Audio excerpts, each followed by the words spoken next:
Welcome, welcome, welcome. Good morning, good afternoon, good day, or wherever you are. I hope you are finding it in a space of goodness.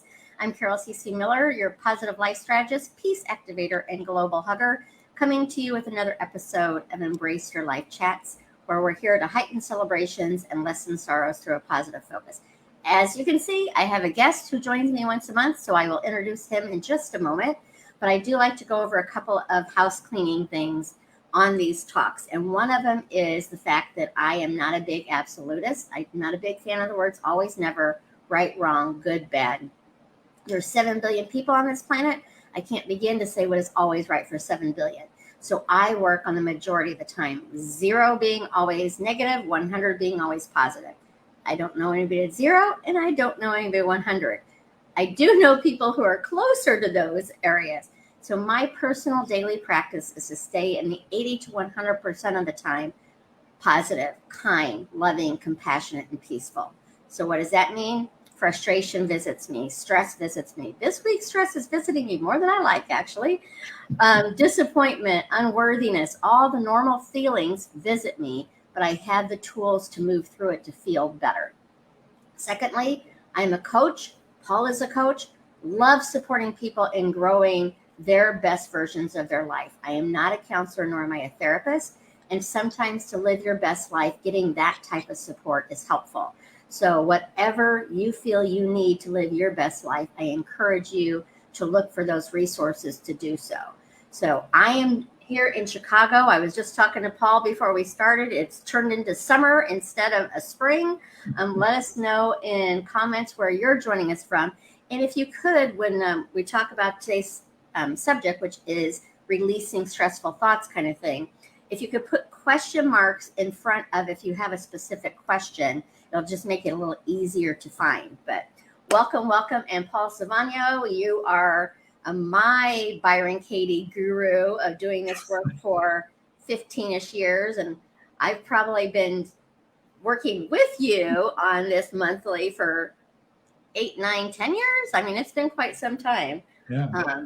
I'm not quite as astute as you are to call that up as one of my go-tos in the moment. I do usually use it shortly after I have calmed down a bit. But yeah, so tell us a little bit about the Byron Katie work specifically, and then what you're wanting to talk about today. Well, thank you, Carol, and welcome to summer to you too. It is wonderful to be here. And when you live in Chicago, you never know quite what it's going to be on a given day. So we get used to that. You don't like another way today, and it'll be different. I am a practitioner of, facilitator of a process called the work of Byron Katie. And Katie was a typical businesswoman, mother, who went through a deep depression and kind of came out of that in a way where she had sort of an enlightenment experience when she recognized that all of the suffering she was experiencing from her depression was a result of believing her thoughts. When she believed them, she suffered. When she didn't believe them, she was actually happy, free, and doing fine. And she checked back out of a clinic, went home. People in her family didn't really recognize this new person who came home who wasn't depressed. She came to realize that this process that had happened for her was true for every individual, and that we really suffer when we believe some of the stressful thoughts that we're thinking. So the work is a way to first identify those thoughts and then to question them. And it's a simple process of 4 questions that you can learn really quickly in about 5 minutes. I'll review the 4 questions in a moment. And then you can use those when you're experiencing stress. The first thing is to notice what you're thinking when you're experiencing stress. And that's often difficult because what we notice is the stress. We don't necessarily notice the thought. And so it's a habit. And you've talked about experiencing this too. Sometimes you're just upset and you just are in the middle of the upset. You don't really recognize, oh, I'm upset because I'm believing he doesn't respect me, she's not listening to me, it's not doing what I want it to do, Right. whatever. We're having some thought like that. So step one in the work is really recognizing what is it that I'm believing that's causing me stress. Then we come to the questioning part, and that's where the 4 questions come in. That's what most people know about the work is the 4 questions. So the first question is it true? And we ask that of the stressful thought, like, he should respect me. Is that true? Well, I'm certainly believing it. So I go back into the experience and I ask myself that question of that thought. Is it true that he should respect me? I think so, yes. And then I get to question 2. Can I absolutely know that it's true that he should respect me? Similar question asks me to kind of take a look at it again a little bit deeper, really dive down into my inner nature and really see, can I really know that he should respect me? And I don't think I can know that. I want him to, but I can't know that he should, that absolutely he should. Question 3, this is where the rubber meets the road. How do I react? What happens to me when I believe he should respect me? And for me, what happens is I'm angry at him. I'm judging him for the way he's behaving. I blame myself too. I look inside and think, well, what did I do wrong? And I find fault with myself and I feel hurt. I really separate from him. Even though he's a friend of mine in this situation, I feel more distant and like I don't want to be around him. I don't want to hear from him. I don't want to talk to him. I don't text him and call him, even though he's a friend of mine. Right. And notice I separate. So that's question 3. And we look at all the different ways. Maybe it's a physical reaction. My breathing might change. My heart rate might change. It might be an emotional reaction, in this case, anger or hurt or worry or disappointment, whatever that emotional response is. They also look at what I do. Am I fidgeting around? Am I speaking to him? Do I start yelling at him? Or do I withdraw and retreat? What do I actually do? What am I thinking? What am I saying? So I'm looking at how I'm treating him, how I'm treating myself, how I'm treating other people that might be around me. Do I kick the dog when I think he should respect me because I'm upset? Question 4, the last of the 4 questions, who would I be without that thought? Just sitting here right now.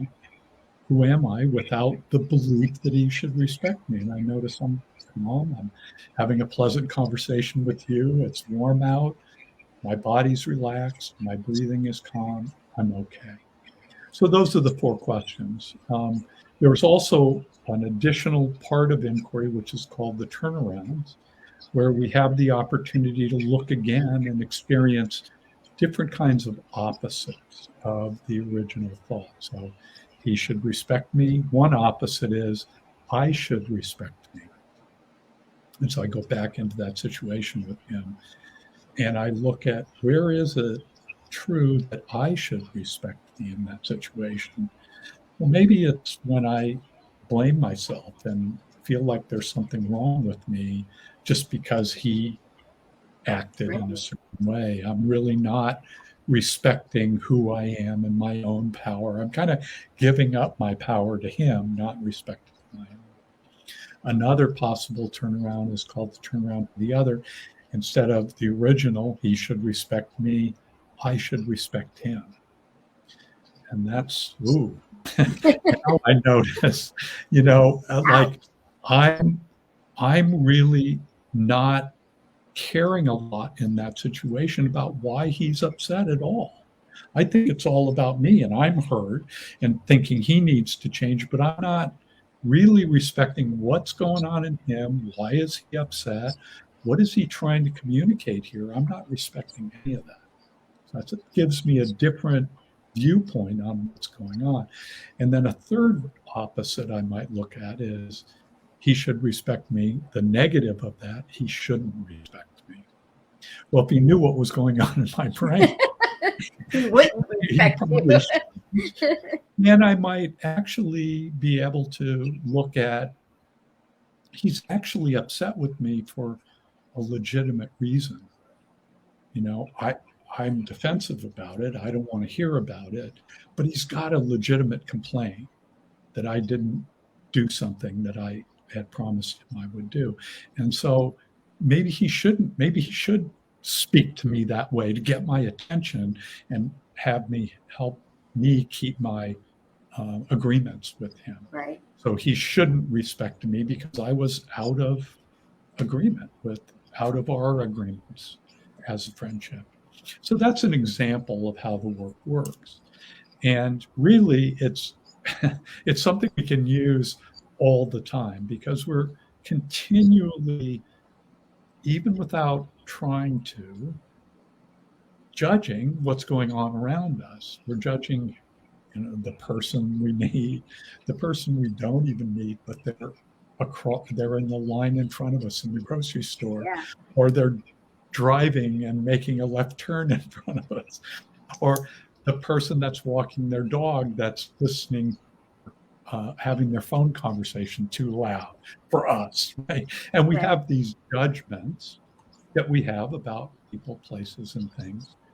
And we think that what they're doing, what they're saying, that's what's causing the stress. But if we actually slow it down, what happens is they do something, and then we make a judgment about that, and then we experience the stress. And what Right. we learn in the work is that the stress isn't from their behavior, it's from our judgment of their behavior. It doesn't condone their behavior. They might be making an illegal left turn. It might not be the right thing to do. But our judgment about it is what's creating our temperature to rise, our heart rate to rise, our being angry at them and yelling out the window. That's a result of our belief about them, not what they did. Right. So that's, in short version. Yeah, and I think all of the questions are, important, but I think my favorite one is, who would you be without that? Because again, it's like, I can choose to still be mad at this person, or right now my stress is I have a big project that's due at the end of Friday, and I'm like, I don't have enough time to get it done. So I can stay in that space. It's not going to get me further along. Matter of fact, if anything, it probably slows me down.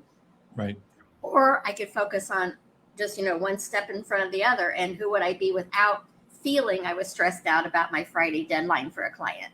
So that's my favorite question. But you were also going to talk about some questions. We don't often talk about these, and I think they're really important because I know for me, it's probably where I get the most stressed is world issues and things I don't have control over. So I'm not in my business. I'm in somebody else's business. So can you talk about that?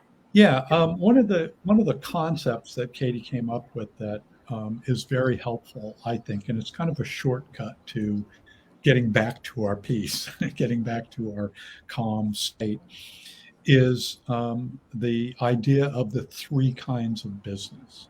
She said that everything that happens in the world, everything that goes on in our experience, falls into one of three categories. It's either my business, it's your business, or what she calls God's business, which some people might call, fate, or nature's business, or something that's beyond us. And a quick definition of that is, my business are the things that I'm responsible for, what I'm thinking, what I'm saying, what I'm doing, what I'm feeling emotionally or physically. Those are things I'm responsible for. It's my job. That's my business, my job. Your business are the things you say, you do, you feel, you think. That's your job or your business. And then God's business are the things that are beyond either your responsibility or my responsibility. We were joking earlier about how we woke up today and it's going to be, it's in the 70s and might be in the 80s later today. That's not my business. I don't get to control that. I'm not Darn responsible. it. I sometimes would like to take that on, right? And it's not your business either. It's the business of some power beyond either one of us. For shorthand, we'll call it God's business. So the key, once you have these three concepts and you can distinguish those, we'll do a little bit of practice here to determine, so you make sure you got the concepts clear. So if I say, hey, Carol, let's meet for going for a walk on the lakefront. Would you like to join me? And I ask you that question. Whose business is that if I ask you that question? It's your business? Yeah, it's my job, right? What I say, what I think, what I do, I'm inviting you Right. to go for a walk along the lakefront. So that would be my business. You say, no, I'm sorry, Paul, I can't today. I've got this big project at the end of the week. I've got to keep working on it. Love to another time, but for today, no. That no, whose business is that? It's my business. Right. And so in this brief little interaction, as long as I stay in my business, I asked, and I let you stay in your business, you answered, in this case, no, we're fine. If I get into your business, I won't be fine. Now, Right. one way that can happen is I ask you, would you like to go for a walk along the lakefront today? That's still my business. I'm okay. But then I want you to answer in a certain way. I want you to say yes. Yeah, I'll come join you.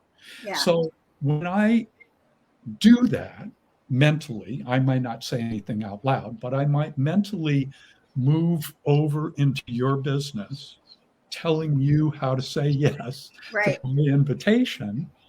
Then I'm out of my own business and I'm going to be stressed. So a shorthand way of when you're experiencing stress of any kind is to ask yourself the question, whose business am I in? So if I get up this morning and I wanted it to be a beautiful day and I have plans for a picnic, and I look out the window and it's torrential downpour, it's raining, and I think it shouldn't be raining. Whose business am I in? You're in the universe or God or whatever you would like to. Right. It's not my job, whether it rains or not. I want to have a picnic. That's my job. But whether it rains or not is not my job. When I go into the universe's business, God's business, whoever it is, I'm out of my own. Whenever Right. I'm out of my own, whether I'm in yours or I'm in God's or anyone else's, I'm going to feel stressed. And the kind of key here is that when I energetically move over and tell you how to answer my invitation, or I energetically go tell God how to make it a sunny day for my picnic, there's no one in my business. There's no one at home with me. Okay. And that's the source of the stress. I'm not in my own power. I'm not in my own life, essentially. I'm over there living your life with you. You should be coming on a walk with me. And you're over there living your life, saying no and working on your project. You're fine. Thanks for the invitation. No, you're okay. Yeah. I'm not fine. Now, if I can stay in my own business or recognize, oh, I'm slipping into Carol's business, then I can be fine again. Like, oh, she said no. Okay, I'll ask someone else or I'll go by myself if I still want to go for a walk. Stay in my business. It's my decision, my life. So that's a shorthand way of thinking about the three kinds of business. And you can apply that to, like, what's your current stressful situation? You have too much to do and too little time, Right. apparently, right? So how much time you have? Whose business is that? Well, I know how much time I have, so that's my business. Okay. But the business of the project is not my business. Okay. Right. There are requirements of that project that were set by someone else, I assume, right? And that maybe the deadline was set by somebody else. I don't know. In this circumstance, was it somebody else setting Yeah, that deadline? it's a big event that's taking place on Friday night. So Got it. So that's set by some other people. Now you can right, get in their business, they should have made it a week later, or you right. know, they should have told me earlier or something. You're in their business. They told you when they told you. They invited you to do this project. I'm assuming they did. And I'm assuming Mhm. you said yes. And I said yes. So there was an agreement. Yeah, Their business to invite, your business to accept. You know how much time there is. Now, between now and Friday, what happens with that? Where you get what happens when you have the thought right. there's not enough time. How do you react? What happens to you when you have that experience? Yeah, because I spend a lot of time focused on the fact I don't have enough time. When if I was still in my own business, I would be doing what I needed to get done. So, You'd be and working on the project. yeah, instead of focusing on I don't have enough time. It's Right. absolutely. And something else I was thinking about, as far as this process. I mean, like again, Paul's been doing it for 15 years, but I don't think Katie. Well, I know Katie or Paul isn't saying it, but like the example of the picnic, I think it's very. And this is what I talk about again on my scale. Like you have a big picnic planned and it's raining. It, it's not a problem to be disappointed about it, but it's how much time and energy are you giving it, and then if you're being stressed out about it. If I had a picnic plan, I would probably wake up being, oh darn it, and I would shift from there, but I would probably initially be frustrated or disappointed, and I think that Sure. that's totally normal. When I talk about Absolutely. those kinds of things, it's like you know do the work on it, allow that feeling to be heard, but how much energy and power do you want that feeling to have over you? I've Absolutely. given the stress of this event more power than I want to now, so I've released it. Right. If you're doing the work on that, it shouldn't be raining, and how do I Right. react? And I see the disappointment and the frustration and annoyance that I'm going to have to call these people and make other plans and all of that happens, and etc. And then who would I be without that? Yeah. And I go through this process, and then I kind of find that natural set point again, where kind of who I was before I woke up and noticed that it was raining.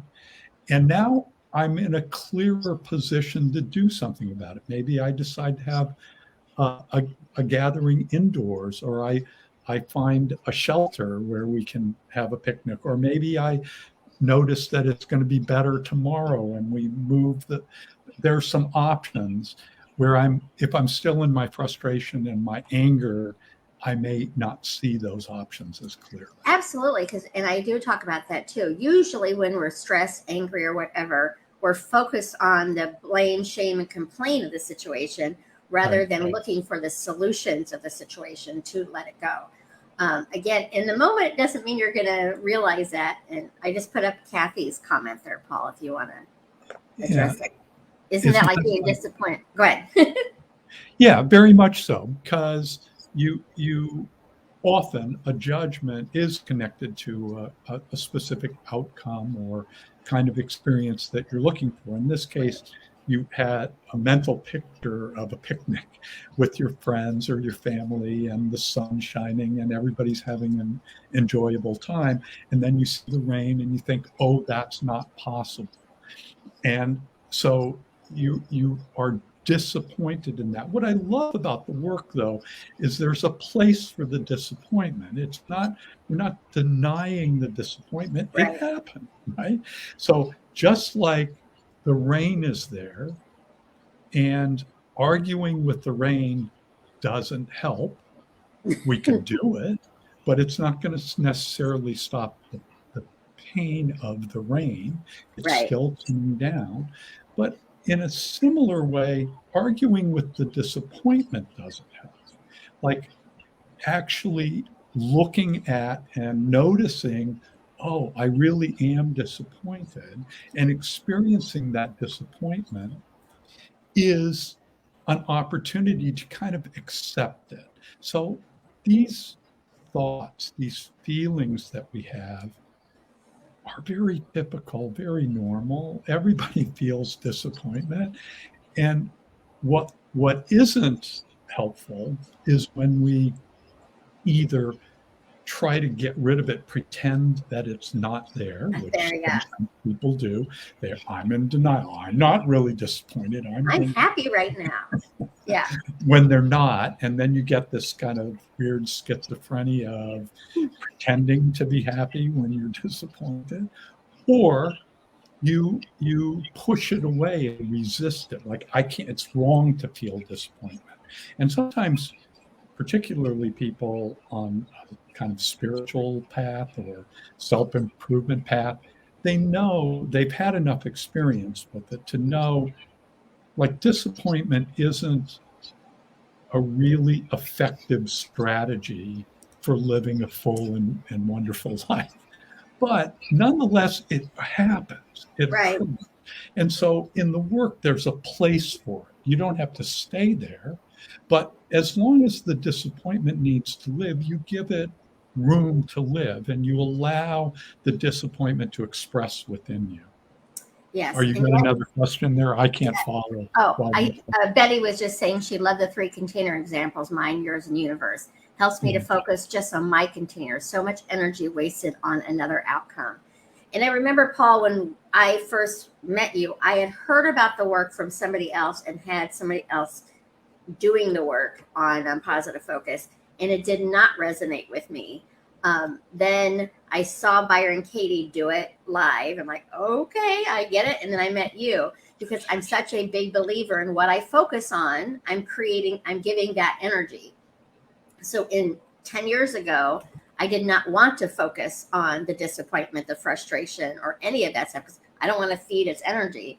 And of course, the work isn't doing that. It's really about giving it the attention it needs and moving forward through it. So it's a really powerful tool. And for me, again, it goes back to how much time do you want to stay there? I have told you many a times, on a past client years ago, I'm like, I want to be mad right now. And you're like, go right ahead. And I love that, Carol, because it's very human, and there is that place. And that idea, that kind of spiritual truth, if you will, that what you focus on, you create more of. Yeah. There is a truth to that, right? Like when we're experiencing disappointment, when we're in the throes of that, we really do spiral down, right? We get all these other things that we create in our own internal environment, sometimes in our external environment too, when we react in certain ways with other people, but certainly we feel it inside. The disappointment, then the anger, then the regret, then the I'm a victim, and all of that stuff that we do create. What I love in the work is it says, yeah, that's right. You're doing that. That's what happens when you're believing. Good job believing that. What is that really true? That thing that you're believing, that you're using to create your experience. Is that really true? And not morally right or wrong, but what happens when you believe it? And who would you be without that? And then it's almost like a scientific experiment, right? Like, when I believe the thought, this is what my life is like. This is what I'm creating and attracting and growing in my life. When I don't believe it, this is what my life is like. oh, I'm calmer, I'm more loving, I'm more accepting, I'm more creative, actually, because I'm not fixated on it's got to be this This way. particular this time on this date with these people in this way. Yeah. And that sort of um, releasing of control. As Kathy noted, it's a releasing of expectation. It's a letting go of how we think it should be. So I think the three kinds of business can be very helpful, kind of a helpful shortcut in this regard. It doesn't replace the work. It's still helpful to do the work, but a lot of times, when you're in the middle of something, you don't have time to take out a pen and paper. What's the thought? Write it down. Like, Right. sorry, it's happening. Life is happening too quickly in a lot of cases. But I can maybe remember to ask myself the question, wait a minute, whose business am I in here? If I ask someone and they say no, and I'm now disappointed that they said no, whose business am I in? Oh, theirs. It's their business what they say. And that gets often, I use the invitation one because that's one where we get lost sometimes, right? Right. We want to ask, still in our business, that's fine, but we want a certain answer. And if you really think about it logically, if there's only one right answer for me when I'm asking you, do you want to go for a walk? Then I'm not really asking a question. I'm making a demand.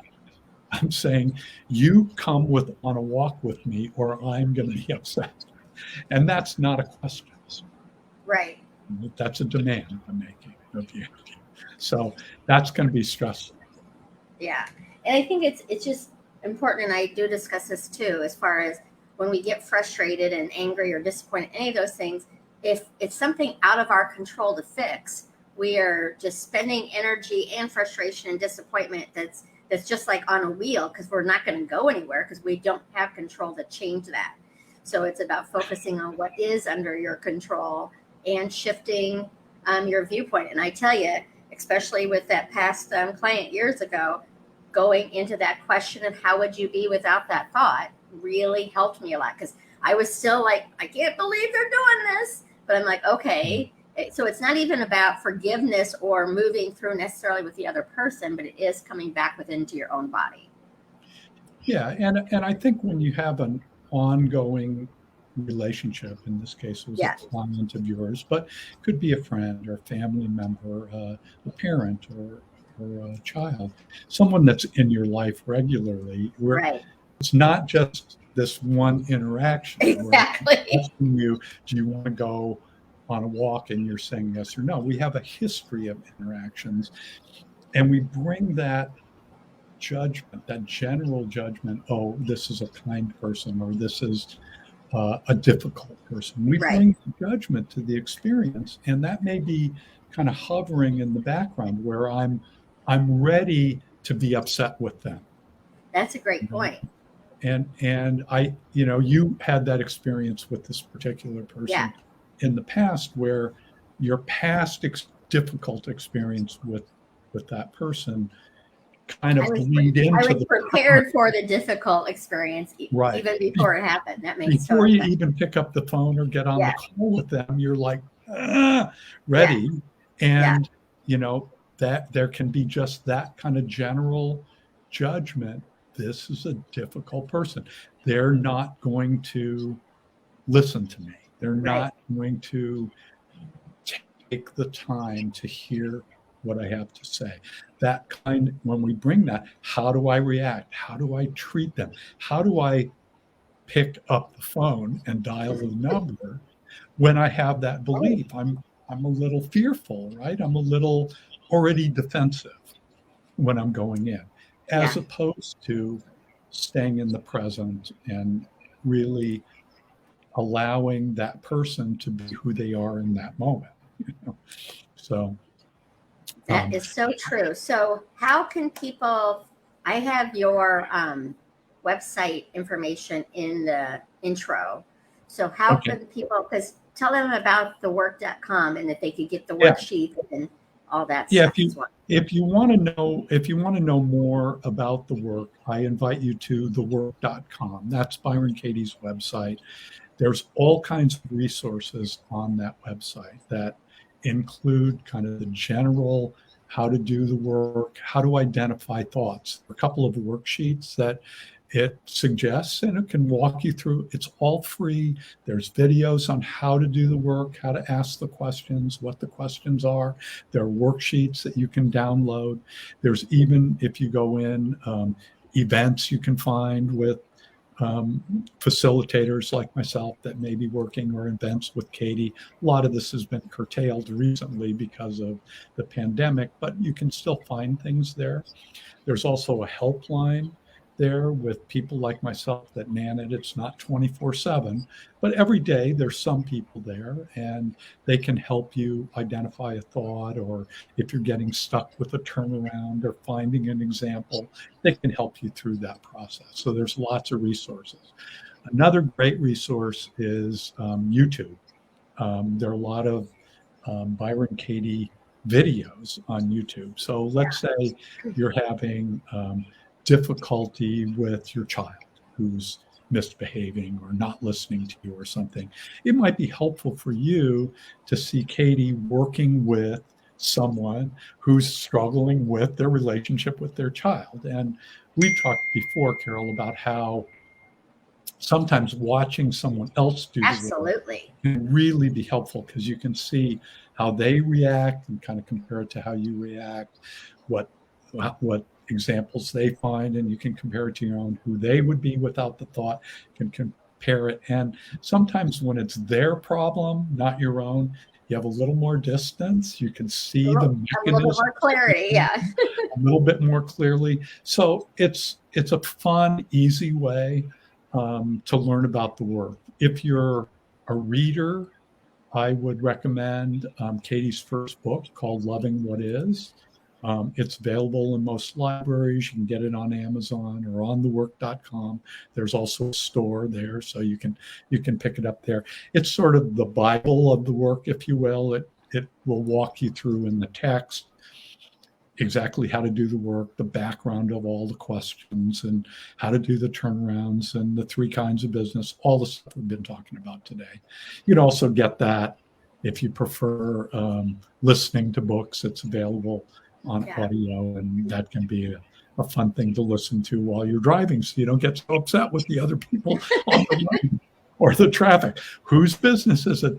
There's a lot of traffic. Not mine. But when I am in everybody else's, there's too much traffic, I'm out of my business. I'm going to be stressed. Excellent. Thank you so much, Paul. I always love you, the work session. So I'm going to let you go, and I'm just going to close up shop here. Have a wonderful summer day in May. Okay, you too. Okay, talk to you soon. Take care. So thank you, everyone, for joining us. I will be back on Thursday with Shauna Fisher. She is an animal communicator. So if you have questions about your living or pets that have crossed the Rainbow Bridge, come Thursday at 11:30 Chicago time, Central Standard Time, and she will be there to help you look into those kinds of things. Our pets are so precious and close to us, so I like offering that once a month as well. But for now, just think about how you can stay in a peaceful, loving, kind, compassionate space for yourself. When you're there for yourself, it's easier to be that way for others as well. And remember, you matter. You matter to me, you matter to the world, and most importantly, you matter to you. So take care. We'll see you again on Thursday. Have a wonderful couple days until then. So long for now.